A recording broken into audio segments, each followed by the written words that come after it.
don't do too much because your boulderers are naughty. Naughty boulderers. Yeah. What? Hi there, welcome back to another episode of Ask Lattice. Me and Ollie here again, sat on our lovely lattice sofa. And are we joined by Finn the dog today? No, Finn's not here, so Finn's my dog. And he's that little fluffy thing that just kind of walked past last time. But yeah, he had a big day yesterday, so he's at home just chilling out. All right, so he's not joining us for training chat? Not today, he doesn't offer very much in terms of training chat. Ah, okay, fair enough. He will make another appearance though, if you request it. Yeah, he'll be waddling around, won't he? Yeah. So today we're going to do a set of questions. We're a little bit more focused on structuring your training. We had loads of you asking these types of questions on the Facebook community page. And they're a bit more about just, basically structuring how to put your training together, types of training sessions, how they combined, and some questions around fatigue as well. So shall we? Yeah. So I think at this time of year is when we start to see a lot of questions about this. So for me personally, I'm one of those people that finds if you do something new or you're in a new phase, it's really good to get everything going from the start. So 2020, new year, new you. Make sure you plan it out really well so that in the spring you can actually climb as hard as possible. Okay, so first question is, and this is a really good one actually, because there's a lot in this question, is all about whether we should be training short, so training multiple sessions across the day. So that might be, for example, a 45-minute session in the morning and 45 minutes in the evening. Or should we be doing like lots of people that we know where they do 3, 4, 5 hour long sessions and get really fatigued, but still doing some quite intense work at the end of the session? Yeah, when we get asked this, it's kind of always depends on what the person needs to do themselves around their lifestyle. But I think what's really interesting is, like me and Tom have had the opportunity to do in the past, is when you get a professional climber or someone who isn't currently working and they say, look, I've got 7 days of the week, 24 hours in the day. I do have this family life to work around, but generally I'm quite flexible. What's my ideal scenario? So I think if we work from the ideal scenario backwards, that could be quite interesting. Yeah, that's a good way to do it, because I think all of us at Lattice here, whether someone is a professional athlete or someone has a job, we're very much of the opinion that the top of the priority chain in terms of training is the ability to put really good quality into the session. And what I think is important to note here is that it's physical quality and it's mental quality, because we have loads of people that are really quite fatigued from heavy jobs, stressful lifestyles, and they may have the physical ability, but they can't put the mental capacity into it. So being able to split across the day and do shorter sessions where you feel fresher physically, so you can put high intensity in, but we have those clients who can also take some time out and not exhaust themselves over 3 hours, and they can just put short, sharp hits in with good intentional effort, is a really good way to go, I think. Yeah, so if you've got a relaxing middle part of the day, I think the ideal scenario would be to train in the morning whenever you're ready, whether that's 11 or 8 a.m, depending, and then having like a long break in the middle and then having another quality session in the evening. Personally, I think that 3 sessions a day is sometimes a little bit too much, because you're not going to get that quality recovery period in between the sessions.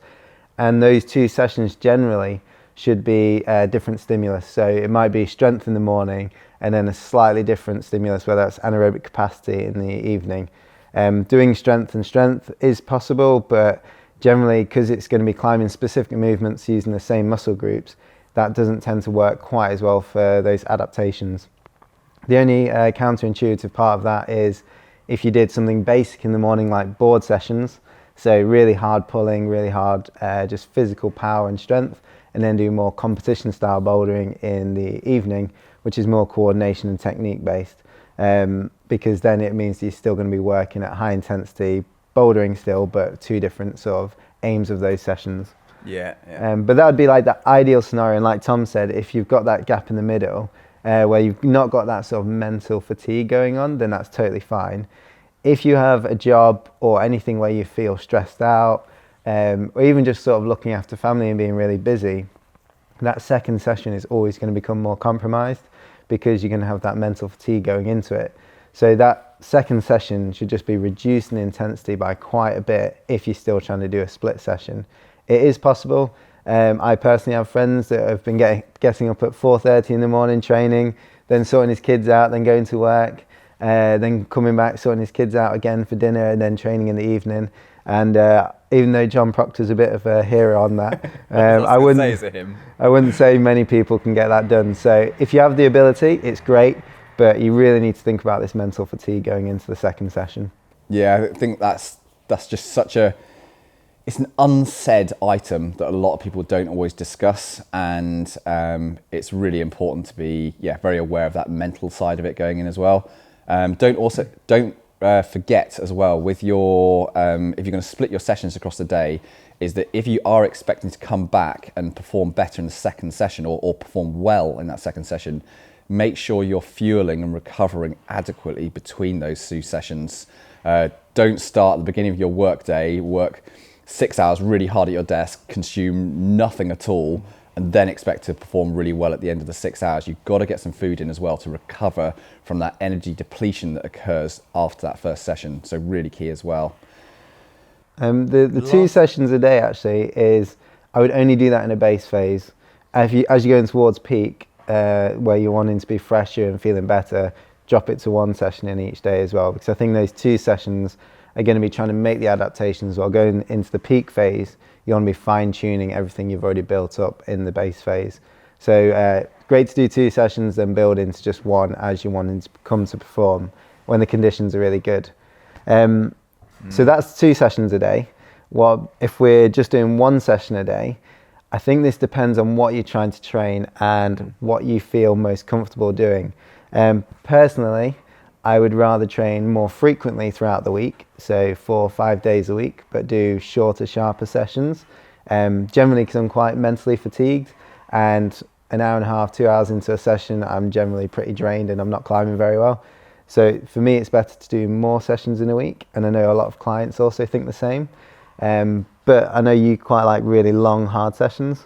Yeah, so I suppose it's a really tricky answer because there's lots of advantages to splitting these sessions out across the day, but there's also some advantages to bulking it all together and doing very long sessions. Aside from that, obviously it's really efficient for people's time. If you can just say, I have these 3 hours in the day to train, and you try and slam it all into that block. But the one advantage which I think is very important, particularly for route climbers, is it gives you the capacity or the ability to be able to train or perform more fatigued. And that's because you're training in a more fatigued state more frequently. So your body adapts to being able to perform in that kind of environment. And it's a bit like taking sort of like the racehorse scenario, in that someone can only perform when they feel absolutely amazing. They're so finely attuned that they can only pull out those maximum efforts when they feel amazing. But actually, if you look at very good route climbers, they're capable of pulling out very good efforts when they're actually quite fatigued. And obviously some of it's mental, but a lot of it's also physical, and getting the muscles to fire in that manner when they have a level of sort of pre-fatigue. And if you think about big wall climbers, multi-pitch climbers, or people that are just going on very long trips where they just want to climb everything, it is valuable. And it's I'd useful. say competition climbs as well should get put into that bundle, because a lot of competitions, it's 1 or 2 days, and you're going to end up climbing quite a lot of blocks or moves in the end of the competition. So yeah, that session fatigue is quite a big one, and once again, it's something that I think you can build up over time. And a lot of people that I have climbed with, and a lot of climbers that we've worked with, that tend to be able to keep going and work routes or problems for a much longer period, do tend to do longer sessions. So I guess it's depending on what sort of you want to do and what time you have. You could always mix it up. I mean, a lot of runners do this. So a good running strategy would be to do a couple of short runs throughout the week in the evenings after or around work, and then doing a long run on the weekend. And climbers, there's no reason we can't do the same. So short, sharp sessions in the week that are high quality. And then on the weekend, when you've got a bit of time, go for that really long session, whether it's indoors, outdoors, on a project, or just training. and just try and get your work capacity up and get used to those sessions, because that's what you're actually going to do when you go outside and try to perform. Yeah, well, that kind of fits well in with the next question we've got, which is around how do we manage, or what do we think is the best way to manage workload during the week? And by that question, it's a lot of people asking, should I bulk and slot a lot of my training effort at the beginning of the week and spread out the easier work later in the week? How should I sort of combine my rest days and work days? What's the kind of ideal way to do this? A broad question, very broad. Yeah, it's a very broad question. So I think I've said this on previous episodes. I think the first key element is where are you going to train and who are you going to train with? And that should become the priority sessions based around that. So if you have a regular training partner on a Wednesday and you know that certain sessions work well with them, I think that becomes your first priority in planning your week out. The same with if you go to a different climbing wall that makes you a little bit more enthusiastic and there's more problems to go at, or there's harder things for you to try, that's also another reason to prioritize that part of the week, because you're going to get the most out of that session. There's nothing worse than doing one of the really hard fun sessions at the start of the week in a less ideal facility and somewhere on your own, and then later on when you're with people that you get really psyched by and you're in a great place and you do one of the sessions which you kind of end up on your own anyway and you're a little bit bored or you don't really want to be there. So prioritize the people and the place first. Yeah, I think that's a good point, and it will generally work quite well doing that. The other part of this is that, as Ollie says, prioritizing things, and that requires some kind of planning. And I think that a good strategy to take for each week is to take your time. So how much time do you have across the week? And then also, as climbers, take the weather and look at your 5-7 day weather forecast. And at the beginning of the week, plan or look at both of those ahead, and then match your climbing and training habits with your time available and the weather conditions you have, because you get so much more out of sessions, whether it's indoors or outdoors, if you can make your time match up and you can make your conditions match up. There's nothing worse than planning all of your time and energy effort to be perfectly in sync for Saturday, and you didn't bother to check the weather 4 days beforehand, that there was never going to be any good conditions on Saturday and it was all on Sunday. You've got to kind of plan ahead a little bit. So I would say it's time and it's conditions, and getting those two sorted out with your week. There isn't any secret formula other than being, well rubber covered for sessions and putting good quality in. There isn't a one on, one off, or 2 on, 1 off. There isn't a secret formula, I would say, is there? No, not really. I mean, everyone seems to work slightly differently. If all the places, the time and the conditions are all sorted, a good method is just to go for the harder sessions that you really want to do and you think the key adaptations that you're trying to achieve, make those at the start of the week, or the start of, say if you do 2 on, 1 off, that should be the first day of training, because that's when you're most mentally and physically able to do them. So any high quality board sessions or bouldering, that might be a good time to do that. Or for me it'd be aero power in that time, because I hate being pumped. And if I'm such a boulderer. Yeah, I can't get out of it. So if I'm going to be pumped, I need to go into it feeling psyched and fresh. I don't want to be second day on, slightly sore skin. I've already climbed the day before. My fingers might be a little bit creaky for being on a board, and then I'm trying to get really boxed and actually fight it. I know I'll get much more out of that session if I prioritize that aspect of it. But once again, it all depends on what works for you. And I think skin is an important part of this. So I know a lot of people that suffer from skin doing multiple days in a row. So if you're going to go on the second day, make sure that you're climbing on holds or movements which you can still really try hard on. Okay. Again, you've built in well to the next question here, Ollie. It's all fun. Anyone would think that you knew what was coming up in the questions. I wish I could read it, but your writing's It's too not bad. the best. Yeah. So the next question is ordering of sessions. So do we put fingerboard sessions first, followed by power endurance, followed by endurance sessions? Should we put anaerobic capacity sessions before general strength and conditioning sessions? How do we order our sessions throughout the day, and what is our our general thought process on this. So if we go for both just the session itself, and then we should answer the sort of split session question as well. So firstly, if you're doing anything really highly intense on your fingers, then you need to do a really thorough warm-up, and then that should become the first part of the session, because that's going to be probably the highest rate of injury coming from just movements on your fingers, particularly catching holds quickly and engaging at a high intensity, so max hangs, for instance, on a fingerboard. You should never ever leave that till later on in the session, because that's the easiest way to get injured, because you don't want to pre-fatigue before high intensity strength or power training, particularly on structures which are more likely to be injured.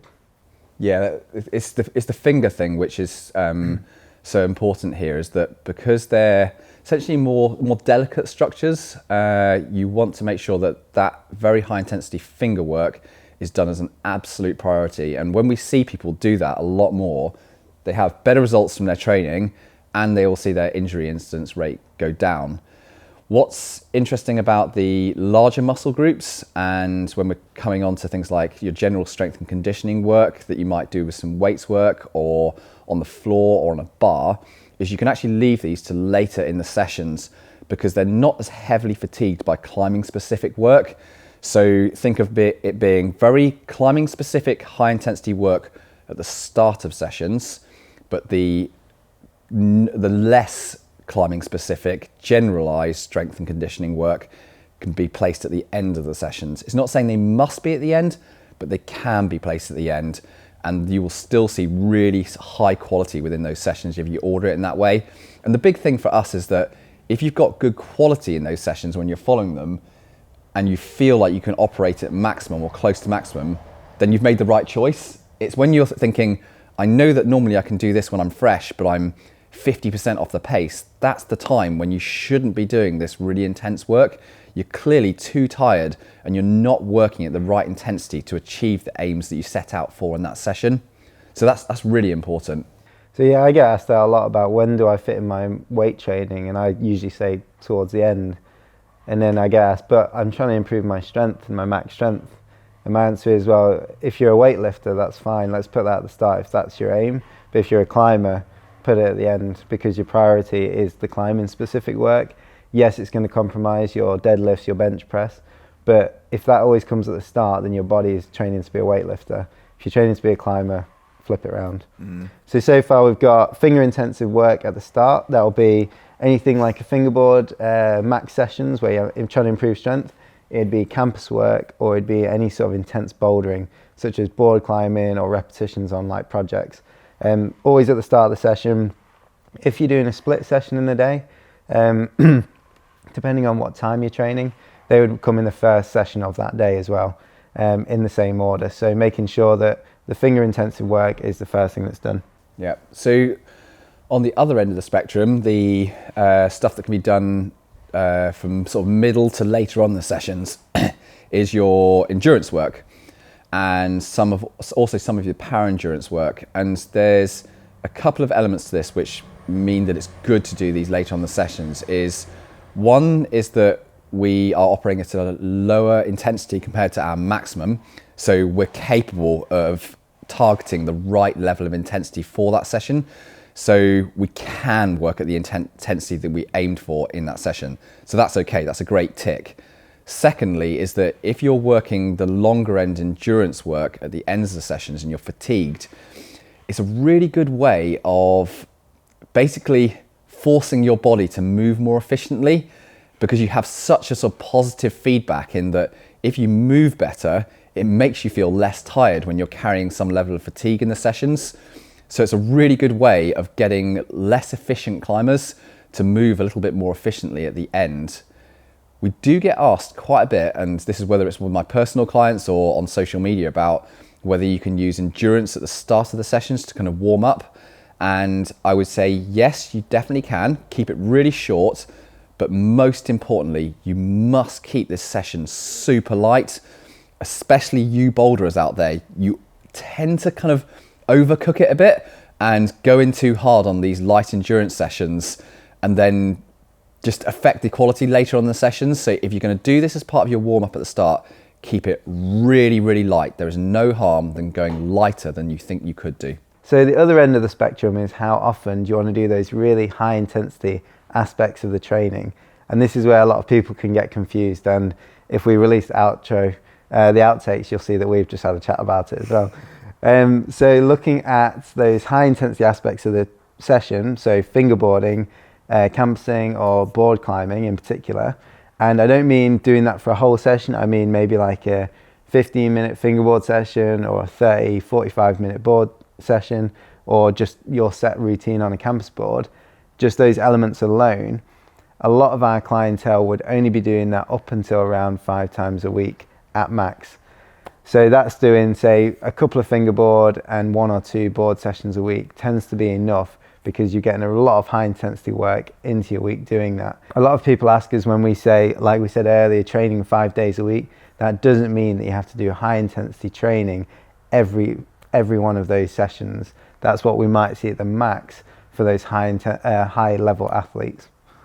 Yeah, it's a tricky, isn't it? Yeah. It's and I think what's always really hard for us is when we're trying to explain this to everyone, is that we know all of you out there are so varied in terms of your training history, what kind of climbing grades you're at, but you're desperate for knowledge on, but how many times do I train intensely in a week? And we want to give you something which gives you some kind of framework, and it's really, really hard to do it when you're taking a broad approach. And it just comes down to that thing about, if you're going to do high intensity, you need to be recovered for that session. So in a way, your best possible feedback is when you arrive on your Wednesday and you planned your high intensity session, do you feel recovered? And do you feel like, I can really go hard in this session? Or do you feel a bit cronky, a bit tweaky, or just sore, or not particularly good energy for that session? Then that's probably a really good indication that you wouldn't go for that, because it's easy, isn't it, to go and hear on a video or see someone else's training plan who did 3 or 4 hard sessions across their week and go, and they just did their first V8. I want to do my first V8. I'm going to do that as well. Yeah. And just to copy that. And not changing elements out as well. So another example of a question we get is, oh, I'm going to go outside this weekend. I don't think I can fit everything in. If you're going to go and do an outside session or a comp session, that classes as one of those really intense times. You just can't fit all of that training in and still go into the outdoor session or comp feeling fresh, like Tom said. So you have to make sure that if you do one of those sessions, say I go outdoor bouldering and I'm just trying to do a problem, that classes as one of my board sessions, for example. So it means I would remove that from my training week, because I know I've made up for it by going outside. And this is where you have to get used to what you can cope with and what the outdoor session actually feels like and replacing it. But as we were thinking earlier, let's do a little bit of a challenge for you guys. Oh, yeah. Anyone that wants to have their training week planned out for them. So if you've designed your own plan, if you've got a plan from us or anyone else even, and you want us to plan your week out for us, comment below and just say that I want my training week planned out. I'll get there. Comment that below and we'll contact you. And what we'll do is we'll get you to send us a load of your information about your family, work and training schedule, and we'll plan your week out, and then we'll anonymously read that out on the next Ask Lattice, and we'll give you some advice on how to best structure your week around those elements of your life. Yeah, I think that'd be a good thing to do, because then it gives you a specific example that you've given us and show you how we would structure that week. So yeah, let's go for that. Cool. Okay, well, hope you've enjoyed today, and as ever, don't forget to subscribe to the channel if you like this content, and then you'll get notifications that we've released some new stuff, and we will see you again very soon. Bye.